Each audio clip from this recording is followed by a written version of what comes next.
성경 전도서에 보면 초상집에 가는 것이 잔치집에 가는 것보다 낫다 이런 말씀이 있습니다. 우리는 사회생활하면서 축하하는 자리에 열심히 또 축하도 하고 또 위로해야 할 자리에 가서 열심히 위로를 하며 살아갑니다. 그 대표적인 것이 초상집과 잔치집입니다.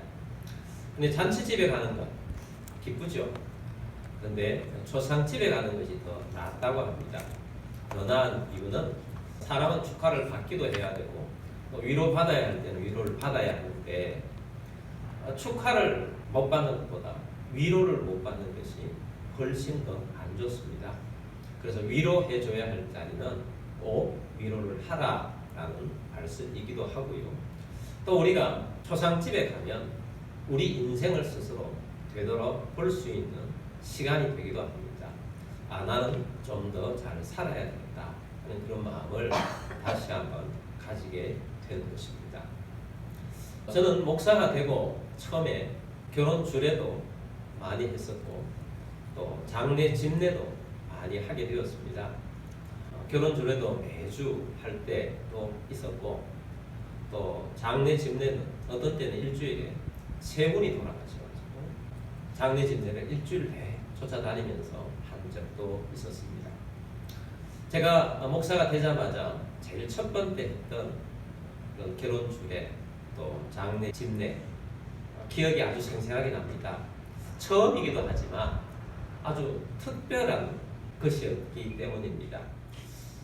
장례식에 대한 말씀을 드리고자 합니다.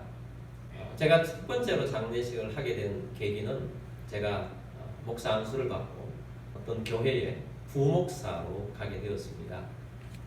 근데 어떤 성도님이 한 분, 이 담임 목사님에게 오셔서 자기 고향의 친척분, 젊은 사람이 돌아가셨는데 자기가 늘 기도하고 있는 친척분이에요. 믿음이 없는데 믿음이 생기도록 늘 기도하고 있는데 이분의 가정에 초상이 났습니다. 우리 교회가 가서 이 장례를 집례해 주면 좋겠습니다. 그러면 그분들도 고마워하고 예수를 믿지 않겠습니까? 라고 부탁을 우리 담임 목사님께 하셨습니다. 담임 목사님이 저를 지목하셔서 김 목사님 좀 다녀오세요. 그렇게 해서 제가 제일 첫 번째 장례식을 그곳으로 가게 된 것입니다. 예전에 성도들은 이 장례식을 참 진심으로 애도하며 열심히 했던 분들이 참 많았습니다. 그래서 열심히 해드렸죠. 요즘은 상조회가 있어서 다 해주는 것들을 예전에는 우리 성도님들이 가서 열심히 다 해드렸고 제 기억으로는 그렇게 열심히 성도님들이 장례를 도와드림으로 말미암아서 예수 믿지 않는 가족들이 그리고 나면 거의 다 예수를 믿게 되는 그런 은혜가 있었습니다. 사랑으로 청석껏 잘 대해드렸기 때문입니다. 저희가 그때 가야 할 곳은 경상북도 상주에 있는 한 시골 마을이었습니다. 여전도사님과 또 부탁한 그 성도님과 또 그 구역 식구와 또 늘 장례식에 열심히 따라다니시면서 가셔서 예배를 도우고 하시는 우리 성도님들 함께 모여서 봉고를 타고 가게 되었습니다. 미리 연락을 하고 또 그 장례가 난 가족들이 동의를 했기 때문에 그들은 우리를 잘 맞이해 주셨습니다. 그런데 그 동네는 예수 믿는 사람이 거의 없었던 걸로 기억이 됩니다. 장례를 하러 왔는데 도시에서 젊은 목사하고 몇 분이 오셔서 예배를 진도하니까 그분들 얼마나 당황스러웠겠습니까?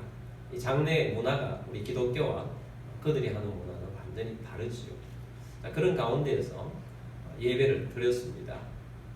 요즘은 다 장례식장에서 다 장례를 치르지 않습니까? 그 당시는 집에서 장례식을 치르는 그런 집들도 꽤 있었는데 시골은 더 했습니다. 그래서 집에서 장례 예배를 드렸죠. 그리고 이제 발인 예배를 드리고 장지까지를 갑니다. 장지까지를 가는데 우리는 예배를 드리고 장지까지 갈 때는 운구차에다가 모셔서 그렇게 가지요.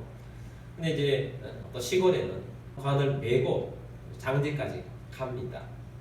장지까지 가는데 이 관을 메고 운구하시는 분들이 이제 기독교식을 잘 모르기도 하지요. 그러나 그들이 이제 우리가 예수 믿는 분들이 와서 이렇게 침례를 하니까 처음에 눈치를 보고 이렇게 갑니다.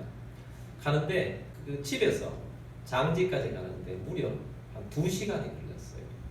처음에 눈치 보고 가시다가 나중에는 무거우니까 또 내려놓기도 하지만 그렇게 하는 겁니다. 아, 망자가 못 간다고 합니다. 그렇게 하면 가족들이 간에다가 밧줄 있는 데다가 돈을 이제 또 넣어주면 또 몇 걸음 가다가 또 내려놓습니다. 아, 이번엔 더 피곤하답니다. 그러면 또 넣어주고 하는 거예요. 사실은 제가 그것을 제재를 해야 되는데 제가 초보잖아요. 초보니까 제재도 못하고 이제 그러고 있으니까 할 수 없이 여전도사님이 가가지고 그러면 안 된다고 그렇게 좀 이야기를 하셔가지고 겨우 장지에 도착을 해서 예배를 드리고 장례를 치렀던 참 어려웠던 그 첫 번째 장례식이 제일 기억에 남습니다. 근데 어렵게 장례식을 치러온 것도 어려웠지만 더 어려운 것이 그런 상황 속에서 말씀을 전하는 것이 정말 어려웠어요. 믿지 않는 분이 돌아가셨고 믿는 분들이 없어요. 천국에서 만나자고 할 수도 없고 우리가 예수를 믿고 돌아가셨을 때 가장 위로가 되고 힘이 되는 것은 바로 부활의 소망입니다. 이 부활의 소망을 전할 수가 없잖아요. 근데 하나님께서 전도서에 있는 말씀을 깨닫게 해주셔서 그 말씀으로 전했습니다. 하나님께서 인생을 아름답게 창조하셨다라는 말씀이 있어요. 그래서 제가 하나님께서 이 세상을 아름답게 창조하셨고 우리 인생도 아름답게 창조하셨습니다. 근데 우리가 예수를 믿으면 훨씬 아름다운 인생을 살 수 있고 또 우리가 다음 생에도 훨씬 더 정말 멋진 아름다운 세상이 있습니다. 예수 모르시는 분들도 예수를 믿고 우리가 아름답게 살아갑시다. 그렇게 말씀을 전했던 기억이 있습니다. 우리 사람들은 누구나가 이 세상을 살아가고 있는데 장례식장에 가면 그 사람의 행적이 대부분 다 이야기가 되어집니다. 아, 이 사람은 잘 살았구나. 이 사람은 잘못 살았구나. 이런 것들이 이제 그 사람이 돌아가시고 나면 솔직하게 나타내어지는 것을 보게 됩니다. 그런 면에 있어서 초상집에 가면 우리의 인생을 한 번씩 더 되돌아보고 또 나아가는 그런 순간들이 있습니다. 저희는 양가 부모님 4분 중에 지금은 저희 어머니 한 분만 살아 계십니다. 15년 전만 해도 4분이 다 살아 계셨습니다. 감사하게도 4분 다 믿음이 특심하세요. 그냥 보통 믿는 것이 아니고 4분 다 믿음이 특심하신 분들이어서 너무너무 감사한 거죠. 장인 장모님은 굉장히 부드러운 분이세요. 또 기도도 많이 하시는 분이시고 할 수만 있으면 섬기시는 분들이셨어요. 살아계셨을 때 굉장히 좋은 추억들을 저희에게 많이 남겨주셨어요.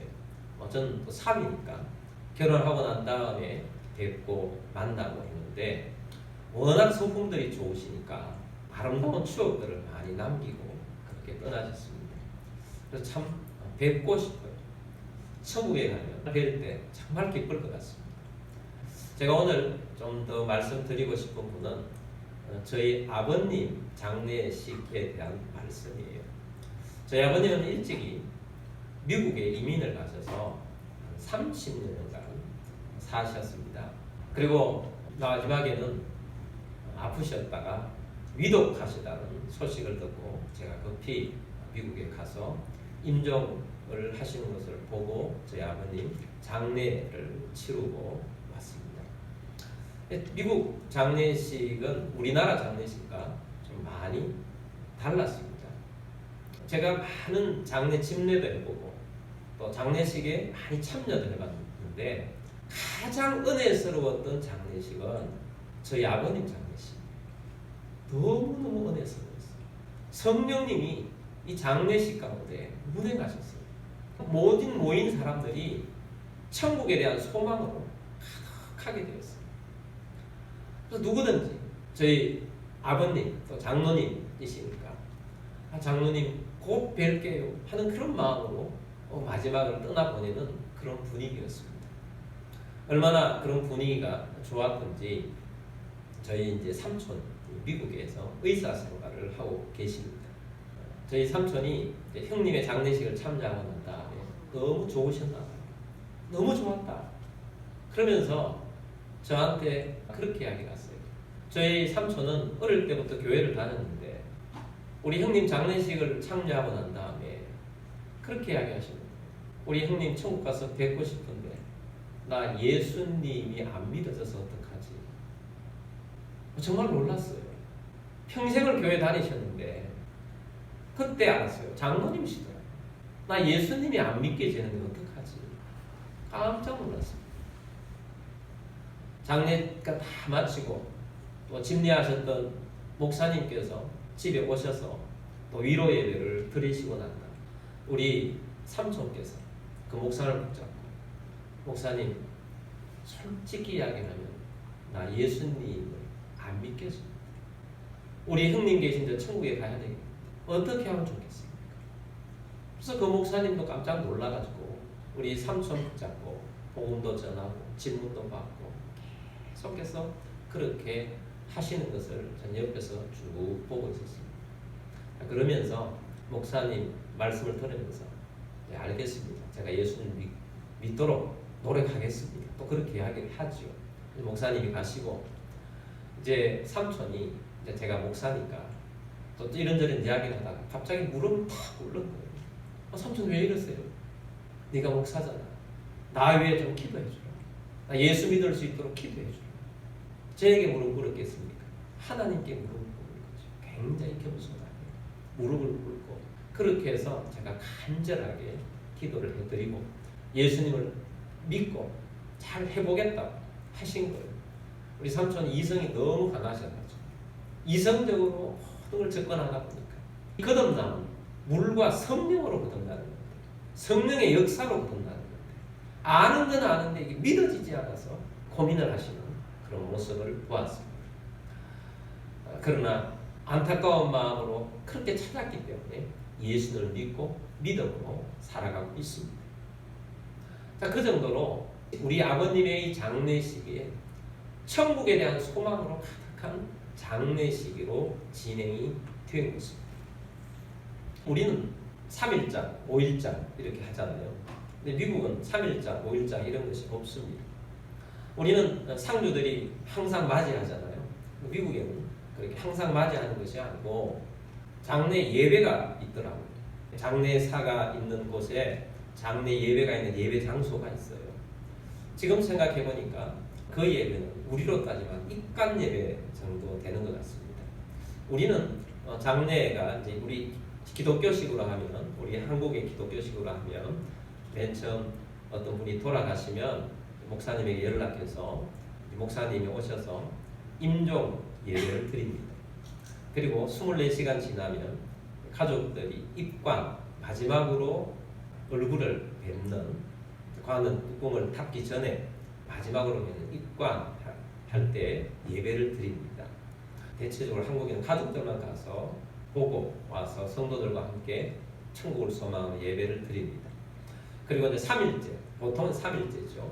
만약에 주일이 3일째면 우리 기독교인들은 4일도 합니다. 왜냐하면 우리는 3일, 4일, 5일 이런 거 별 상관없습니다. 우리 기독교인은 유교적인 또 미신적인 그런 경향이 있어서 4는 안 된다. 그런데 우리는 그 전혀 상관없습니다.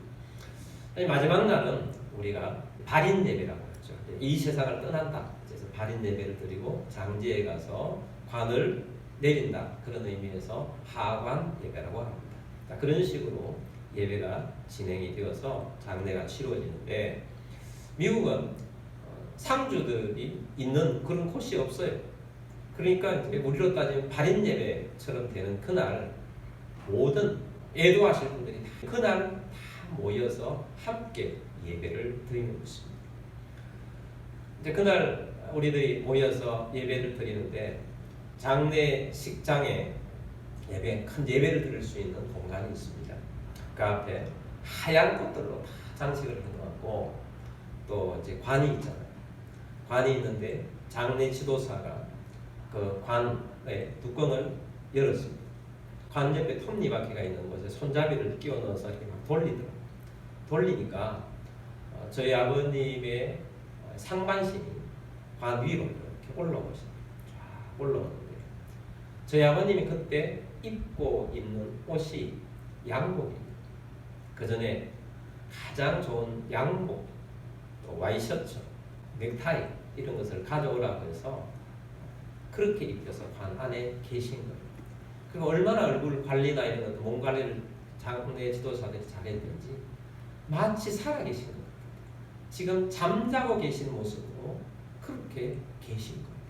그래서 그 앞에 모셔놓고 온 조문객들이 모여서 하나님 앞에 예배를 드립니다. 천국을 소망하면서 예배를 드립니다. 성령님께서 막 운행을 하시는데 장례 찬양을 부르잖아요. 예배하면서 만나보자 만나보자 만나보자 저 천국 문에서 찬양합니다. 진짜 저 천국 문에서 우리 아버님 곧 뵙겠습니다 하는 그런 마음이 너무너무 좋은 거죠. 그리고 예배가 다 끝나고 난 다음에 이제 우리 가족들부터 제일 앞자리로 가서 아버님에게 돌아가셨지만 한마디씩 하는 거죠. 저는 아버지 천국에서 뵐게요. 그렇게 했어요. 근데 모든 분들이 이렇게 가면서 장로님 천국에서 뵐게요. 장로님 그렇게 했었습니다. 그렇게 거기 모인 분들은 믿음이 좋은 분도 있고 믿음이 없는 분도 있을 텐데 모두가 다 천국에 대한 소망으로 가득한 그런 장례식이었다 하는 그런 것에서 너무 감동적이고 너무 좋았어요. 그래서 돌아가셨기 때문에 슬픔이 크지만 그러나 천국에 대한 소망은 그 모든 슬픔을 다 누르고 주님이 너무 감사하고 또 천국에 대한 소망으로 충만해지니까 이것은 제가 지금 표현을 다 할 수가 없는 거예요. 그 감정을 어떻게 표현하겠어요? 그 분위기를 어떻게 표현하겠어요? 그런 장례 예배가 되었습니다. 그래서 저는 우리나라에도 이런 장례가 되면 참 좋겠다. 집례를 하면 좋겠다. 그런 마음을 가지고 돌아왔습니다. 근데 이제 우리는 또 그런 문화가 아니잖아요. 그런 문화가 아니다 보니까 여전히 우리나라의 문화에 맞게 그렇게 장례를, 집례를 할 수밖에 없는데, 그러나 저는 예전에도 그런 생각을 했었어요. 왜 돌아가시면 수의를 배옷을 입혀가지고 저렇게 모실까? 다른 옷을 입히면 안 될까? 그런 생각을 했었는데 미국에는 양복을 입혀서 있는 걸 보니까 너무 좋은 거예요. 저렇게 하면 안 될까라는 생각을 가지고 찾아봤어요. 검색을 해봤더니 우리나라가 배옷으로 장례를 하게 된 것은 일제 잔재더라고요. 그전에는 우리나라가 돌아가시면 가장 좋은 옷을 입혔다고 합니다. 부자들은 새로 좋은 비단 옷으로 입혀서 장례를 치루었다고 합니다. 일제가 장례 간소화라는 것으로 만들어가지고 한 것 중에 옷을 삼배 옷을, 그 당시에는 삼배가 굉장히 쌌지요. 거친 옷이잖아요. 또 노비들이 주로 입는 옷이잖아요. 자, 그런 삼배 옷을 입히기로 했다는 것입니다. 그리고 일본에는 비단의 수요가 많으니까 우리나라에서 비단 수요가 좀 많이 줄여가지고 일본으로 많이 가져가는 그런 효과도 있고, 또 우리 한국민들은 돌아가셨을 때 배옷을 입힘으로써, 천민의 옷을 입힘으로써 또 스스로 자존감을 낮추는 그런 효과까지 노려서 했다라는 그런 기록들을 읽어보았습니다. 근데 지금은 수위가 싸지도 않아요. 수위가 엄청 비쌉니다. 그래서 저는 한국에 와서 저희 어머님이 돌아가실 때 평상시 옷으로 좀 입힐 수 없을까 하는 그런 고민을 하게 되었습니다. 그래서 이제 병원에 가서 장례식장이 있길래 장례식장에 내려가서 상담을 했습니다. 그리고 그 사무장에게 물어봤어요. 꼭 수의를 입혀야 합니까? 그 명목 있잖아요. 수의 입으면 그 장례식장에 입는 거 수의 아니고 평상복 안 됩니까? 그렇게 물어봤더니 우리나라 대표적으로 화장을 하는데 화장할 때 단추 이런 것들, 장식구 이런 것들이 있으면 안 된답니다. 그리고 또 찾아보니까 이렇게 화학 섬유가 들어간 것들은 이 화장하는데 좋지 않고 또 그것들을 화장하는 기구들을 망가뜨린다는 거예요. 그래서 안 된다 그런 것들이 있더라고요. 그래서 이것도 화장을 하는 것은 좀 힘들겠구나 그런 생각을 가지면서 우리나라의 장례 문화를 좀 바꿀 수 있는 그런 고민들도 우리 기독교에서 좀 해야 되겠다 하는 그런 생각들을 하게 되었습니다. 자, 어떤 사람들은 이 세상에 살다가 죽으면 끝이다 라는 사람이 있습니다. 끝이 아닙니다. 이 세상이 끝이 아니고 이 세상을 떠나면 새로운 시작이 있습니다. 엄청난 시작이 있는 것입니다. 어떤 사람은 생명의 부활로 새 시작을 하지만 어떤 사람은 심판의 부활로 새 시작을 하게 됩니다. 요한복음 5장 24절 말씀 보겠습니다. 내가 진실로 진실로 너희에게 이르노니 내 말을 듣고 또 나 보내신 이를 믿는 자는 영생을 얻었고 심판에 이르지 아니하나니 사망에서 생명으로 옮겼느니라. 아멘. 자, 예수님께서 내 말을 듣고 나 보내시니 하나님을 믿는 자는 영생을 얻었다. 영생을 얻을 것이 아니고 이미 믿으면 얻었다. 그리고 심판에 이르지 아니한다. 사망에서 생명으로 옮겼느니라. 영원한 생명, 영원히 사는 존재가 된다라고 선언을 해 주신 것입니다. 그런 면에서 우리가 이 세상에 살아갈 때에 믿음을 가지는 것이 매우 중요합니다. 믿음의 씨가 되는 것이 중요합니다. 우리 그리스도인들은 믿음의 사람들입니다. 믿음의 사람이라면 그리스도 안에 살아가는 사람입니다. 믿는다는 것은 한순간만의 이야기가 아니에요. 우리가 믿습니다 한 것은 믿음이 내 이 세상에 떠나는 날까지 예수 믿는 사람의 믿음의 사람으로 살아가는 것과 함께 포함되어 있는 거예요. 믿는데 다르게 살 수는 없잖아요. 믿는 대로 살아가는데, 예수 믿는 대로 살아가는데, 믿었다면 예수 믿는 사람처럼 살아가는 거예요. 즉 믿는 자는 영생을 얻은 것입니다. 그래서 새로운 삶을 살게 되는 것이고, 믿지 않는 자는 심판의 부활로 살아가는 것입니다. 큰 부자가 죽었습니다. 어디에서 눈을 떴는가? 지옥에서 눈을 뜨게 되었습니다. 이 큰 부자가 지옥에서 눈을 뜨게 된 이유는 부자로 살았기 때문이 아닙니다. 이 사람이 지옥에서 눈 뜬 이유는 자기만을 위해서 살았기 때문입니다. 가장 좋은 옷을 구입해서 입고 살았습니다. 가장 맛 좋은 것을 가지고 가장 비싼 것들을 자기만을 위해서 살았습니다. 그리고 집 앞에 거지에게는 신경도 쓰지 않았습니다. 거지에게는 하나도 주지 않았습니다. 자기만을 위해서 살던 이 부자가 결국 지옥에 떨어졌다는 것입니다. 오늘 우리들이 살아가면서 무엇이 우리 삶의 정도인가? 나만을 위해서 살라고 주신 것이 아니라는 것입니다. 남보다 내가 더 가진 것이 있다면 더 가진 것이 사명입니다. 내가 남들보다 좀 더 부유하다면 좀 더 연약한 자들을 위해서 돕고 살라는 하나님의 복이 우리에게 있는 것입니다. 남들보다 더 지식이 있다면 남들보다 더 가진 지식을 가지고 사용하는 것입니다. 봉사하는 것입니다. 남들보다 더 나은 기술이 있다면 남들보다 더 좋은 건강을 가지고 있다면 그 약한 자들, 더 어려운 자들을 돌보며 사는 것이 우리의 삶이어야 하는 것입니다. 우리는 더 놀라운 복음을 가지고 있습니다. 믿지 않는 자가 가지지 못한 복음을 가지고 있어요. 그것이 사명인 것입니다. 그래서 우리가 남들보다 더 가진 것, 그것이 사명인 줄 알고 그렇게 살아야 하는데 부자는 자기만을 위해서 살았습니다. 지옥에서 눈 뜬 것입니다. 그리고 보니까 아는 사람이 저 멀리 있는 것입니다. 그 아는 사람은 아브라함의 품에 있습니다. 자기 집 앞에서 구걸하던 거지 나사로였습니다. 나사로는 죽어서 천국에 있는 것입니다. 아브라함의 품에 있었던 것입니다. 나사로가 천국에 있었던 것은 거지로 살았기 때문에 천국에 있었던 것이 아닙니다. 나사로라는 이름의 비밀이 있습니다. 나사로라는 이름의 뜻은 은혜라는 뜻입니다. 나사로는 은혜 속에 살았던 사람이다 라는 의미가 그 이름 속에 포함이 되어 있는 것입니다. 여러분, 우리들이 하나님의 은혜로 구원받았습니다. 하나님의 은혜로 사는 사람, 이 사람이 믿음의 사람들인 것입니다. 그래서 나사로가 천국에 있는 것입니다.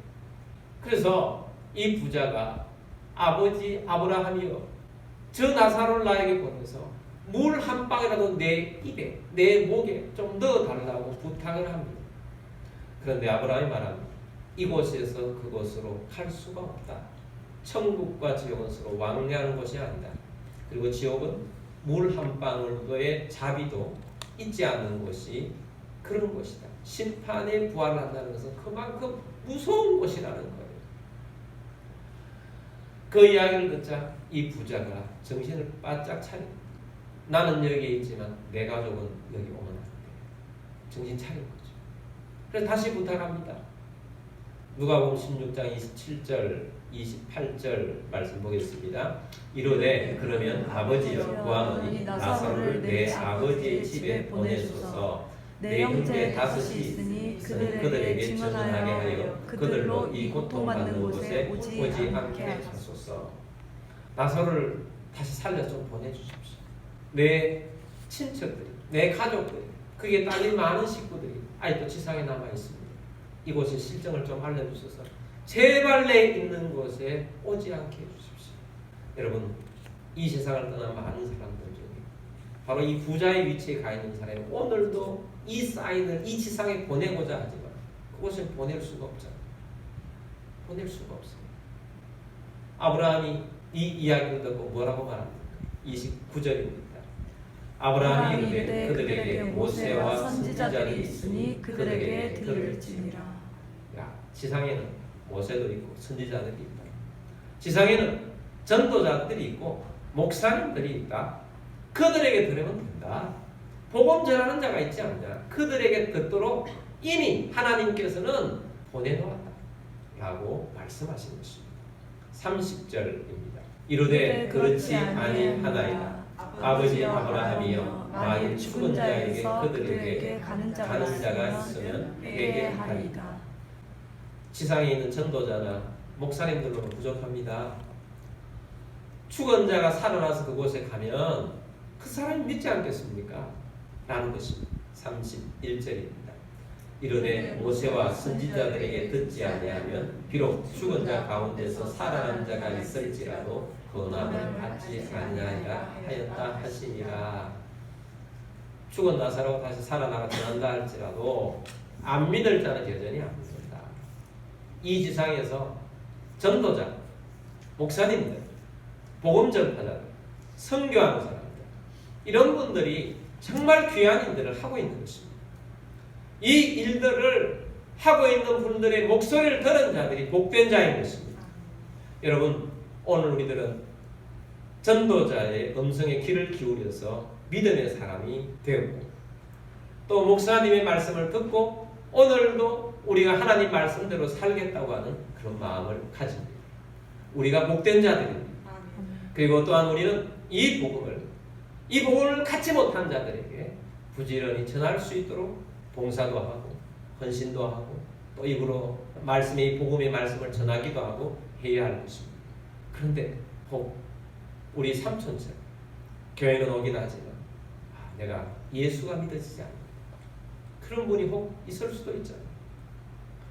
그리고 이 예수를 믿고 내가 천국에서 눈 뜬다는 사실을 진짜 확실하게 믿어야 해요. 이 세상에서 이것보다 더 중요한 일이 없습니다. 어떤 일이 이것보다 더 중요합니까? 무엇이 이것보다 더 중요합니까? 세상의 어떤 일보다 이 일이 가장 중요하다고요. 가장 중요해요. 생명의 부활로 눈 뜰 수 있는 것. 이것보다 더 중요한 일이 어디 있습니까? 여러분, 다시 한번 여러분 스스로에게 질문해 보십시오. 내가 오늘 이 세상을 떠난다면 진짜 나는 천국에서 눈 뜰 수 있다. 나는 천국에 눈 뜰 것이다. 천국에서 내 믿음의 조상들, 또 여러 믿음의 많은 조상들 만날 것이다. 무엇보다도 예수를 만날 것이고 하나님 안에서 영원히 살 것이다. 그것이 있는 사람, 진짜인 것입니다. 여러분, 영원히 사는 것을 믿사옵나이다. 우리는 사도신경 할 때마다 고백합니다. 이 고백이 진심이 있는 고백이 되기를 주의 이름으로 축복합니다. 그래서 영원히 사는 자로서 믿음으로 살아가는 주의 백성들이 다 되시기를 주의 이름으로 축복합니다.